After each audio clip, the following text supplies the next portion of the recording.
Hello students, welcome to SKD Coaching Center. I am Shilpa ma'am with you all. Today in this video, we are going to discuss some important topics of finance class 12 of Assam State School Education Board. So as we know, our exam is on 7 March. So this will be a revision session for you all. So let's start. So in this video, we will be covering these topics. From financial market, it will be money market, capital market and forex market. This is unit number 2 and these two are from unit number 3. And the final unit is lesson number 4 is about financial services. So under this we are going to discuss these mutual fund and venture capital. These are the topics that are repeatedly asked in our previous years. So let's start. So the first question is, what is financial market? So it is a market or it is the marketplace for a buyer and seller of financial securities or assets. Now the question is there any physical place available for this market like we usually have for the market? The answer is no. Financial market is not having any physical existence or physical market, but it is only on the pen and paper. So it is basically a link between the buyer and seller, or you can say the savers and the one who needs funds. It creates a link between the one who needs fund and those who have available fund, surplus amount of fund. Okay, so it is a market where financial securities are bought and sold among the investors. Okay, we have different types of financial market like primary market, secondary market, organized market, unorganized market. But among the different types of financial market, we are going to discuss major 3 types of financial market in this video. So our first type of financial market is money market. So what is money market? The money market is a platform for short-term borrowings and lendings, providing liquidity and stability in the economy. जो money market है वो basically short-term fund के साथ deal करता है. Short-term funds बोले तो those whose maturity period are less than 1 year. जो जितना भी securities है, जिस financial securities जिसका maturity period less than 1 year है, वो सब money market का part है. और उसको जहाँ पर buy and sell किया जाता है उसको ही हम लोग money market बोलते हैं. ओके, सो द फंक्शंस और features, first provide short term fund. As we know earlier कि मनी मार्केट जो है वो शॉर्ट टर्म फंड के साथ डील करता है, ना ही long term fund. Short term fund के लिए maintain liquidity. Yes, you can convert that security within a short period of time into cash. So basically it maintains liquidity. Next, facilitate trade and industry. जो भी trade और industry को पैसे का जरूरत होता है शॉर्ट टर्म के लिए, उन लोगों के लिए money market is the best place. Next, promote monetary control. ये जितना भी हम लोग जो क्लास 11 में पढ़े हैं कि जितना भी क्रेडिट कंट्रोल टेक्निक्स है आरबीआई का, जिसके थ्रू आरबीआई ये डिसाइड करता है कि इकोनॉमी में कितना पैसा जाएगा या कितना पैसा हम लोगों को एब्जॉर्व कर लेना है as a apex financial institution, तो वो आरबीआई अपने क्रेडिट कंट्रोल टेक्निक्स के जरिए करता है. तो ये जो जितना भी टेक्निक्स है वो RBI through money market implement करता है. ठीक है. नेक्स्ट, प्रोमोट मॉनिटरी कंट्रोल, वो तो हम लोगों ने डिस्कस किया. Safe and liquid investment. यहाँ पर जो रिस्क है वो बहुत कम है as compare to capital market, as their securities are design for limited period that is less than 1 year. तो यहाँ पर जो रिस्क होता है सिक्योरिटी रिलेटेड वो कम होता है. Next, equilibrium between demand and supply. So balance short term borrowing and lending in the economy. तो मनी मार्केट क्या करता है, जो शॉर्ट टर्म फंड्स का जरूरत पड़ता है उसको सप्लाई करके डिमांड और सप्लाई में एक इक्विलिब्रियम लेके आता है. Next, instruments of money market. This will come any how in the exam. Either they will ask in broad question like for the marks of 5 and 8, or it will come by part. For example, you will be asked what is treasury bill, what is certificate of deposit. ऐसे तुम लोगों को पूछ सकता है. ठीक है. So treasury bill also known as T bills. तो ट्रेजरी बिल जो है उसको हम लोग टी बिल्स बोल के भी जानते हैं. वो कौन इशू करता है? आरबीआई इशू करता है on the behalf of government of India को. जब भी पैसे का जरूरत होता है वो सिक्योरिटीज इशू करके मार्केट से पैसा उधार लेते हैं. ठीक है. तो वो one of that securities treasury bill RBI के थ्रू गवर्नमेंट इशू करके मार्केट से पैसा लेते हैं, पैसा बोरो करते हैं. ठीक है. issued by central government to raise funds, usually maturity up to 1 year. तो यहाँ पर देखो issued by central government है, पर जब भी एग्जाम में क्वेश्चन आएगा आ सकता है who issued treasury bill, तब आप लोगों को पूरा सेंटेंस लिखना है कि treasury bill is issued by RBI on behalf of central government. Okay. Next, commercial paper. Commercial papers are usually issued by highly reputed company. जिन लोगों का क्रेडिट रेटिंग, जो कंपनीज का क्रेडिट रेटिंग बहुत अच्छा होता है, वो लोग कमर्शियल पेपर इशू करते हैं. ठीक है, issued by companies to meet working capital. Next, certificate of deposits. जैसे कि हम लोग एफडी जब कराते हैं बैंक में, तो एफडी कराने के बदले में हम लोगों को एक सर्टिफिकेट दिया जाता है, या रिसिप्ट, एफडी रिसिप्ट बोला जाता है उसको. वो हम लोगों का क्या है, प्रूव है कि हम लोग ने इतना पैसा प्रिंसिपल अमाउंट यहाँ पर जमा रखा है, इस पर्टिकुलर बैंक में जमा रखा है. After some maturity period, date भी दिया होता है कि कौन सा मैच्योरिटी पीरियड, कितना मैच्योरिटी पीरियड है, कौन सा डेट में हम लोगों का एफडी मैच्योर होने वाला है, वो डेट देके हम लोगों को वो सर्टिफिकेट प्रोवाइडेड रहता है. उसी सेम तरीके से यहाँ पर एक कंपनी दूसरे कंपनी में पैसा को जमा रख के, डिपॉजिट रख के, उसके बदले में क्या लेते हैं, सर्टिफिकेट ऑफ डिपॉजिट लेते हैं. ठीक है. नेक्स्ट है रीपर्चेस एग्रीमेंट या रेपोस. जो हम लोग ने credit control techniques of RBI, वहां पर हम लोग ने पढ़ा है कि repo one of the credit control technique है, जहां पर सेंट्रल बैंक और कमर्शियल बैंक के बीच में एक एग्रीमेंट होता है. ये अभी तो मैं ये सिक्योरिटी आपको बेच रहा हूं, पर after a particular period of time I will going to repurchase it. That is repurchase agreement, a short term borrowing arrangement where securities are sold with an agreement to buy them back later, used to maintain liquidity. Okay, so you have to go through these topics very nicely, क्योंकि ये आने वाला है. Next है capital market. What is capital market? Money market जैसा short term के लिए design किया है, कैपिटल मार्केट लॉन्ग टर्म के लिए डिजाइन किया है, लॉन्ग टर्म फंड्स के लिए डिजाइन किया है. Okay, so capital market is basically the market which deals in long term funding, supporting economic growth through investment in equity and debt instruments. Function क्या है?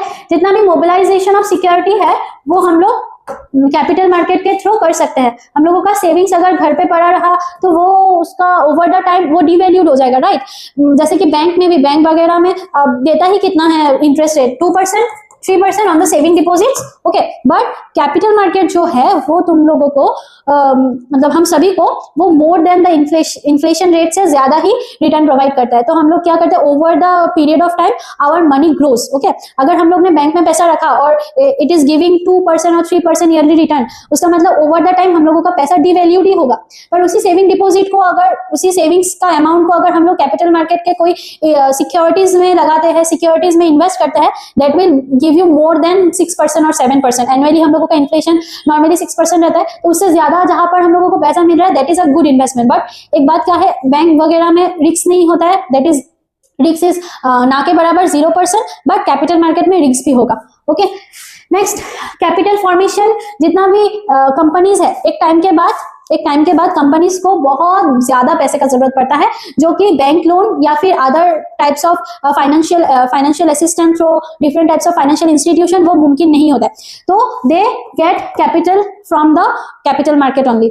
Investment opportunity, different types of investment opportunities you can get from the capital market. If you are not that much risk bearer person, then you can invest in that. And if you can tolerate the risk, financial risk, then you can invest in equity shares that will give you more return. Okay. Next, economic growth and liquidity of security. Over the time हम लोगों को economy में भी पैसा generate होने के लिए help करता है कौन?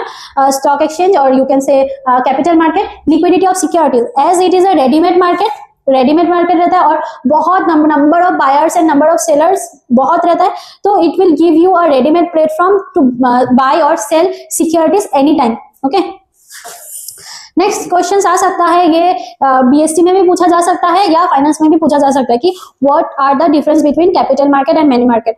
And one tip for you all, कि कभी भी क्वेश्चन में, दो क्वेश्चन में और आता है ना, एक क्वेश्चन अगर डिफरेंस का है और दूसरा क्वेश्चन लाइक फंक्शंस लिखने के लिए आ गया, नोट लिखने के लिए आ गया, then always and all attempt that difference between that and those.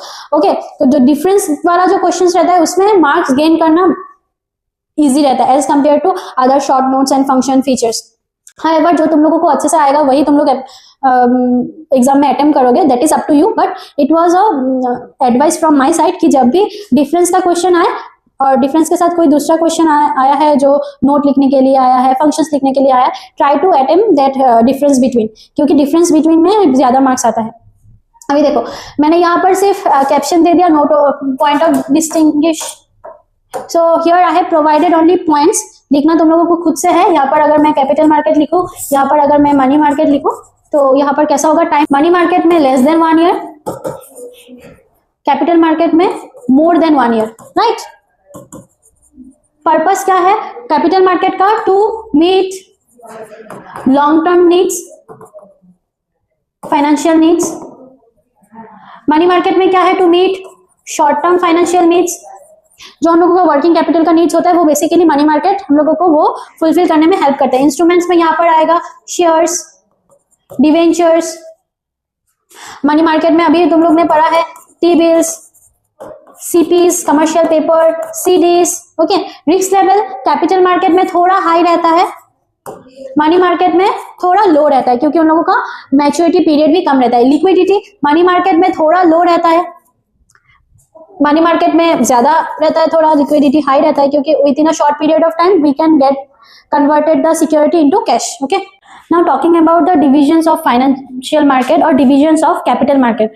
So capital market is basically divided into two parts, that is new issue market and the second is secondary market. The new issue market is also known as primary market, जहां पर shares को first time के लिए या फिर fresh shares are issued for the first times. Okay, new issue market में होता क्या है, शेयर्स जो है वो फर्स्ट टाइम के लिए या फिर न्यू शेयर्स इशू किया जाता है। और सेकेंडरी मार्केट उसी शेयर्स जब सेकेंड हैंड हो जाता है वो सेकेंडरी मार्केट में ट्रेड किया जाता है। ऐसा कोई डिवीजन नहीं है कि इतना तक न्यू इशू मार्केट है, इतना तक सेकेंडरी मार्केट है, ऐसा कुछ डिवीजन नहीं। एज आई सेड अर्लियर कि फाइनेंशियल मार्केट का कोई फिजिकल एग्जिस्टेंस नहीं होता है, जस्ट वो पेन पेपर में ही होता है। वैसे ही समझ लो कि न्यू शेयर जब इशू होता है वो न्यू इशू मार्केट में होता है और जब उसी सिक्योरिटीज को सेकेंड टाइम बाय या सेल करना है वो सेकेंडरी मार्केट में होता है। Okay okay, so what are the methods of new issue market? Methods of new issue market में हम लोग 4 मेथड्स को देखेंगे। फर्स्ट, पब्लिक इशू जो आईपीओ के थ्रू होता है, जो कुछ ही दिन पहले Physics Wallah popular YouTube channel और पॉपुलर एडुकेटिंग टुडेज जनरेशन, तो उन लोगों का कंपनी इतना बड़ा हो गया कि they have to issue shares, तो they come up with an IPO, ठीक है, इनिशियल पब्लिक ऑफरिंग। तो यहाँ पर जो स्टॉक एक्सचेंज रहता है वहां पर इनिशियली कुछ ऑफरिंग के साथ नया शेयर्स को इशू किया जाता है, that is new issue market.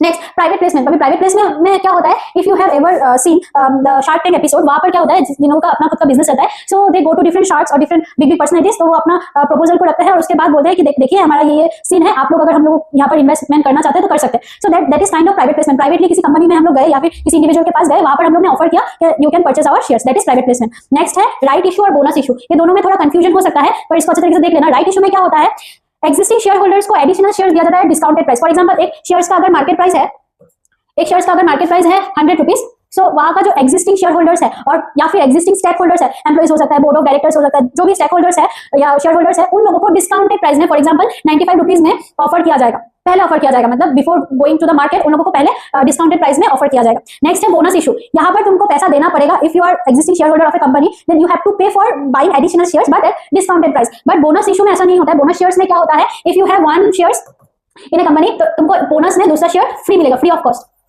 Free of cost. तो इसका रेशियो अलग अलग होता है, जैसे कि 1:2, अगर तुम्हारे पास एक शेयर है तो तुमको 2 फ्री मिलेगा, 2:1 भी होता है, अगर 2 शेयर है तो एक तुमको फ्री में मिलेगा। इसका डिफरेंट रेशियो आता है, that is bonus issue. Bonus issue is for free और राइट इशू पैसा देना पड़ता है पर डिस्काउंटेड प्राइस में देना पड़ता है। Okay, clear? Next, stock market. Stock market क्या है? Stock market that is a very familiar terms for us, stock market, right? तो स्टॉक मार्केट सेकेंडरी मार्केट का एक पार्ट होता है। सेकेंडरी मार्केट या स्टॉक मार्केट को हम लोग इंटरचेंजेबली यूज करते हैं, राइट? पर सेकेंडरी मार्केट एक बहुत बड़ा पार्ट है, उसमें से एक पार्ट है स्टॉक मार्केट। स्टॉक मार्केट या stock exchange is a regulated market, regulatory body रहता है, where securities like shares, debentures and bonds are bought and sold through authorised brokers such as the National Stock Exchange of India, जो कि establish हुआ 1992 में। तो ठीक है, तो ये मैंने तुम लोगों के नोटिस के लिए दे दिया कि ये वाला जो क्वेश्चन है एनएससी, नेशनल स्टॉक एक्सचेंज, उसका एस्टेब्लिशमेंट ईयर तुम लोगों को पूछा जा सकता है एग्जाम में for 1 marks. So the answer will be 1992 में एस्टेब्लिश हुआ। हम लोगों का इंडिया का और एक बड़ा स्टॉक एक्सचेंज है जैसे कि बॉम्बे स्टॉक एक्सचेंज, BSE, उसका एस्टेब्लिशमेंट ईयर है 1875, ये भी पूछा जा सकता है। और एक चीज स्टॉक मार्केट से रिलेटेड कि स्टॉक मार्केट को रेगुलेट कौन करता है? स्टॉक मार्केट को रेगुलेट करता है एक रेगुलेटरी बॉडी जिसका नाम है SEBI, securities exchange board of India. अभी इसका भी एस्टेब्लिशमेंट ईयर पूछा जा सकता है, दैट इज 1992, या फिर अगर हम लोग 1988 भी लिखे वो भी करेक्ट है। अभी बोलोगे ऐसा कैसे पॉसिबल? पॉसिबल इसीलिए कि सेबी जब एस्टेब्लिश हुआ उसका एक्चुअल ईयर जो था दैट इज 1988, पर उसको स्टैट्यूटरी बॉडी का पावर मिला या स्टैट्यूटरी बॉडी का रिकॉग्निशन मिला 1992 में। 1992 में उसको एक्चुअल रिकॉग्निशन मिला एज ए रेगुलेटरी बॉडी। इसके पहले हम लोगों का जो स्टॉक मार्केट था वो आरबीआई द्वारा रेगुलेटेड था, आरबीआई उसको रेगुलेट करता है।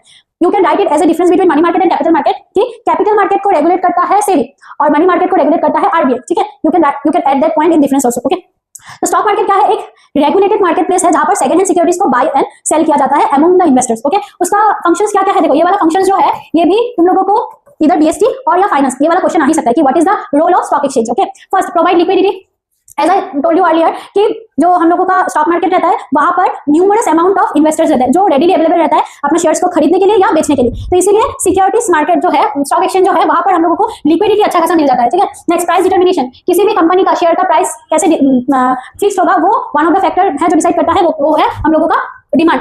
हम लोगों का अगर डिमांड ज्यादा है किसी कंपनी का शेयर का, उसका प्राइस भी इंक्रीज हो जाएगा। ठीक है, safety of transaction, as I told कि स्टॉक मार्केट को सेबी रेगुलेट करता है, एक रेगुलेटरी बॉडी है, तो इसीलिए हम लोगों का ट्रांजैक्शन जो है वो कुछ हद तक सेफ रहता है। मैंने क्यों बोला कुछ हद तक सेफ रहता है? क्योंकि अभी बहुत ज्यादा मार्केट में फ्रॉड चल रहा है ये स्टॉक मार्केट के लिए, स्टॉक मार्केट को लेके। So do invest at your own risk, क्योंकि अगर तुम लोगों को प्रॉपर नॉलेज नहीं हुआ, you can lose your money. Okay, but हम लोग कह सकते हैं कि अगर हम लोग विद प्रॉपर प्रिपरेशन हम लोग अगर इन्वेस्ट करते हैं स्टॉक मार्केट में तो नेग्लिजिबल है chances of fraud. Okay, next है हम लोगों का मोबिलाइजेशन ऑफ सेविंग। ये तो हम लोग ने पहले पढ़ा है कि अगर सेविंग्स को मोबिलाइज करना है तो स्टॉक मार्केट से अच्छा और कोई प्लेस नहीं होता जहां पर हम लोगों को इन्फ्लेशन से बेहतर रिटर्न मिलता है। नेक्स्ट है foreign exchange market, that is known as popularly known as forex market. अभी फॉरेन एक्सचेंज मार्केट में क्या होता है? फॉरेन एक्सचेंज होता है किसका? सिक्योरिटी, फॉरेन एक्सचेंज मार्केट में क्या होता है? फॉरेन एक्सचेंज मार्केट में एक करेंसी, एक नेशन का करेंसी को दूसरे नेशन के करेंसी में कन्वर्ट किया जाता है। फॉर एग्जांपल रुपीस को डॉलर में कन्वर्ट करना, रुपीस को यूरो में कन्वर्ट करना, ये कहां पर होता है? फॉरेन एक्सचेंज मार्केट में। ओके, फॉरेन एक्सचेंज मार्केट का टाइप्स हम लोग देख लेते हैं। स्पॉट मार्केट, स्पॉट मार्केट में क्या है? Currency is exchange immediately at the current rate. For example मैं कहीं पर ट्रैवल करने गई तो मुझे उस देश का करेंसी, उस नेशन का करेंसी में खुद का जो नेशन है रुपीस को कन्वर्ट करना पड़ेगा। तो मैंने साथ ही साथ एयरपोर्ट में लैंड करते करते मैंने मेरा सिक्योर पैसे को, रुपीस को यूएस डॉलर या कुछ भी जो उस कंट्री का नेशनल करेंसी है उसमें कन्वर्ट कर लिया। That will be known as spot market.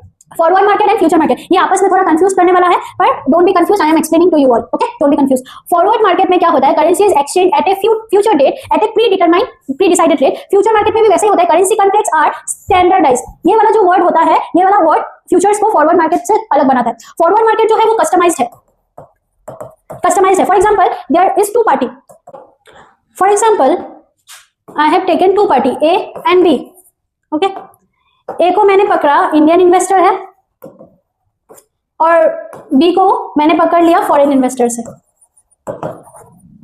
तो अभी ये लोग क्या करेंगे? आपस में एक कॉन्ट्रैक्ट बना लेंगे। फॉर एग्जांपल कि ए ने बोला कि मैंने आपको 10,000 रुपीज जो है आज से 3 मंथ्स बाद से 3 मंथ्स के बाद आपको 10,000 मैं दूंगी या दूंगा at the rate of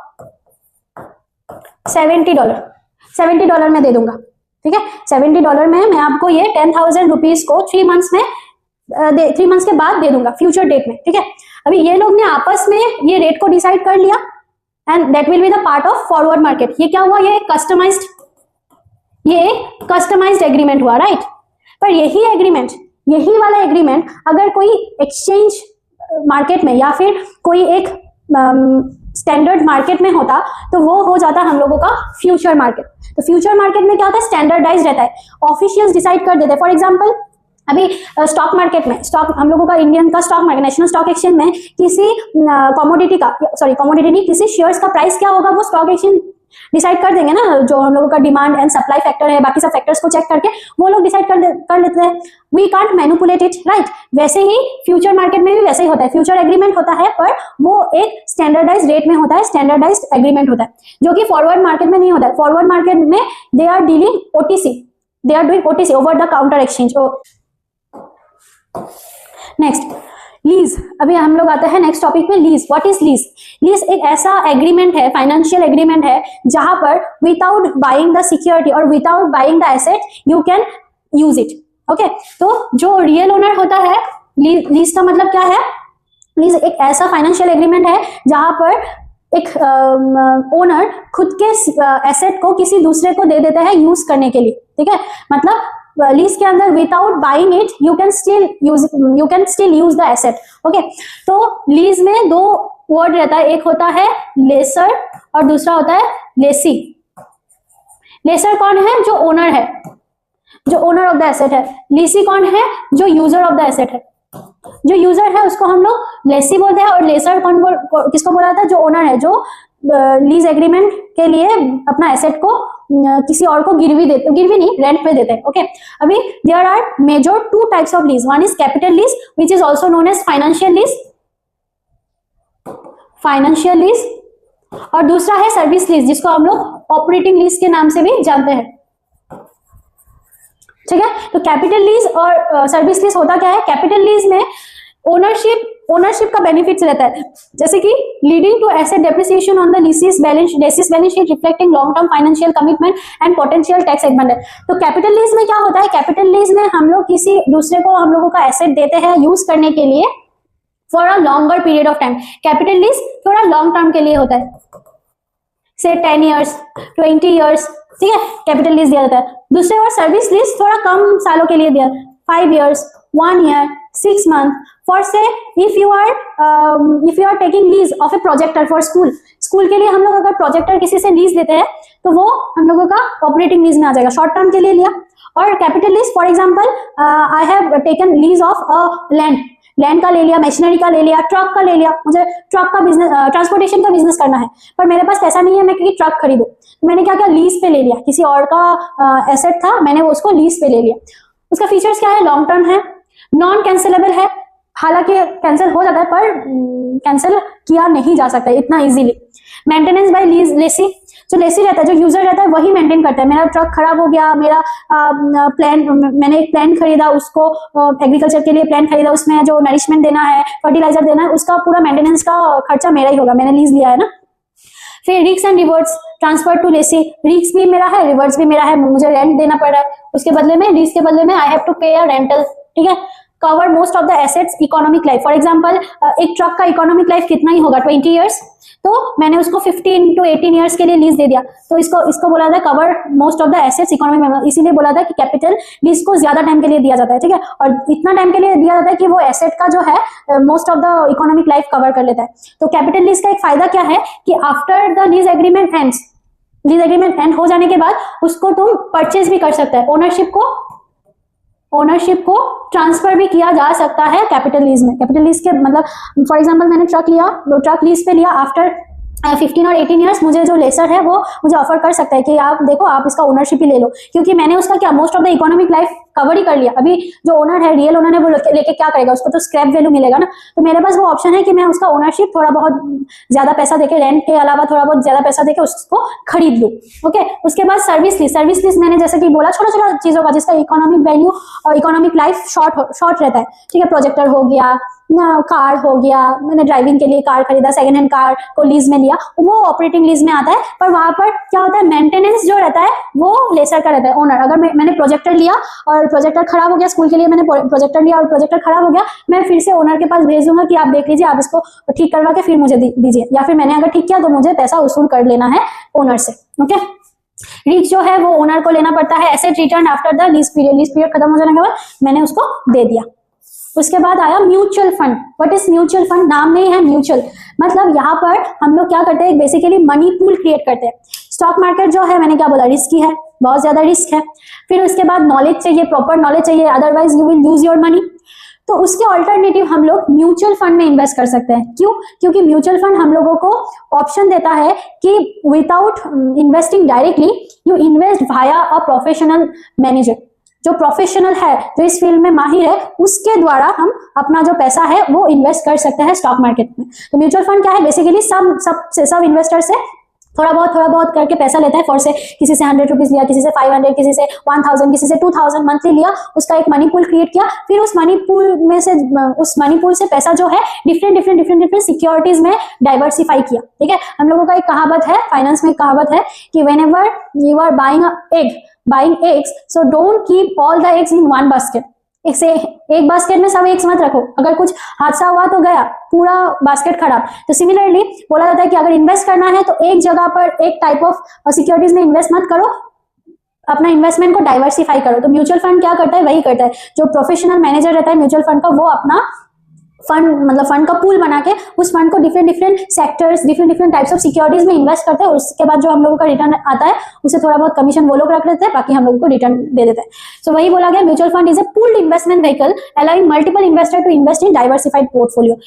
advantage क्या है, डाइवर्सिफिकेशन। अभी बोला मैंने कि एक जगह पर इन्वेस्ट नहीं होकर डिफरेंट जगह पर वो प्रोफेशनल मैनेजर इन्वेस्ट करता है, फिर एक जगह का अगर लॉस हुआ वो दूसरे जगह का प्रॉफिट से वो मेकअप हो जाता है। प्रोफेशनल मैनेजमेंट, एक जो फंड मैनेजर रहता है वो मैनेज करते हैं, जो कि जिसका मतलब बहुत ज्यादा हाई नॉलेज है इस फील्ड में, वो मैनेज करते हैं। तो हम लोगों का जो फंड पैसा लूज करने का बात है वो उसका रिस्क कम हो जाता है। नेक्स्ट है लिक्विडिटी, हाईली लिक्विड है। जैसे कि हम लोग स्टॉक मार्केट में सिक्योरिटीज को बाय एंड सेल कर सकते हैं ड्यूरिंग वर्किंग आवर्स और ड्यूरिंग मार्केट आवर्स, वैसे ही हम लोग म्यूचुअल फंड को भी किसी टाइम भी विड्रॉ कर सकते हैं अगर वो क्लोज एंडेड फंड नहीं हुआ तो, ठीक है। अभी types of mutual fund, equity funds for growth, जो सिर्फ इक्विटी, ऐसा एक म्यूचुअल फंड जो सिर्फ इक्विटी में इन्वेस्ट करता है, that is equity fund. Date funds for stability, date funds क्या है, डेट में इन्वेस्ट करता है, जो हम लोगों को कम तो रिटर्न देता है पर ओवर द टाइम रिस्क भी कम रहता है, ठीक है। इक्विटी में रिस्क बहुत ज्यादा रहता है, शॉर्ट टर्म के लिए अगर इक्विटी में इन्वेस्ट किया तो तुम लोगों का थोड़ा लॉस हो सकता है, पर डेट में क्या होता है, डेट फंड्स में गारंटेड रिटर्न है, जैसे कि डिवेंचर गारंटेड रिटर्न है। डिवेंचर वगैरह में अगर पैसा इन्वेस्ट किया तो पैसा वापस आने का चांसेस ऑलमोस्ट 99.9% रहता है। तो ये debt fund for stability. Hybrid fund, जहां पर इक्विटी का ग्रोथ भी रहता है और डेट का स्टेबिलिटी भी रहता है, वो हाइब्रिड है। Money market funds for safety, ये जो मनी मार्केट था ना, मनी मार्केट में हम लोग डायरेक्ट इंडिविजुअल डायरेक्टली पार्टिसिपेट नहीं कर सकता है। Money market is all about the financial institution, they exchange their funds or they keep borrowing or lending the funds to other financial institution।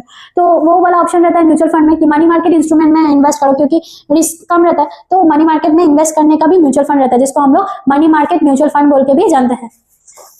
Next है हम लोगों का वेंचर कैपिटल। वेंचर कैपिटल से advantages पूछा जा सकता है। अभी वेंचर कैपिटल क्या है, वेंचर कैपिटल भी एक सोर्स ऑफ फंड ही है, पर यहाँ पर क्या होता है, यहाँ पर जो हाईली रेपुटेड कंपनीज है या फिर ऐसा स्टार्टअप जिसका ग्रोइंग प्रोस्पेक्टिव बहुत ज्यादा है, तो ग्रोथ का चांसेस बहुत ज्यादा है, तो वो लोग क्या करते हैं, डिफरेंट इंस्टीट्यूशंस या फिर इंडिविजुअल के पास जाके अपना बिजनेस प्रपोजल को रखते हैं और उसके बिहाफ में पैसे कलेक्ट करते हैं और उन लोगों को इक्विटी देते हैं, शेयर्स देते हैं। जैसे कि शार्क टैंक में मैंने बोला ना, शार्क टैंक में बड़ा बिजनेसमैन अपना न्यू बिजनेस प्रपोजल लेके आते हैं, उसके बाद उन लोगों को बोला जाता है कि वेदर यू आर इंटरेस्टेड और नॉट, उसके बाद शार्क जो है अपना इंटरेस्ट के मुताबिक इन्वेस्ट करते हैं। So that type of finance is known as venture capital, ठीक है।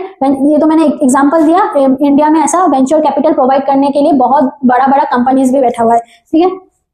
तो इसका फीचर्स या एडवांटेज क्या है, investment in startups, new startup जो है जिसका ग्रोथ पर्सपेक्टिव अच्छा है, उन लोगों के लिए इन्वेस्टमेंट करता है। हाई रिस्क बहुत ज्यादा है, न्यू इन्वेस्टमेंट है, न्यू स्टार्टअप्स है, बहुत ग्रो भी कर सकता है और एकदम लॉस भी हो सकता है। रिटर्न भी बहुत हाई रहता है, क्योंकि अगर तुम रिटर्न हाई ऑफर नहीं किया तो वो तुम्हारे स्टार्टअप में क्यों ही इन्वेस्ट करेंगे। Next is equity participation, equity provide करता है ना, exchange for equity shares. Next long term investment, बहुत सालों के लिए इन्वेस्टेड रहता है, फॉर एग्जांपल 10-20 इयर्स के लिए।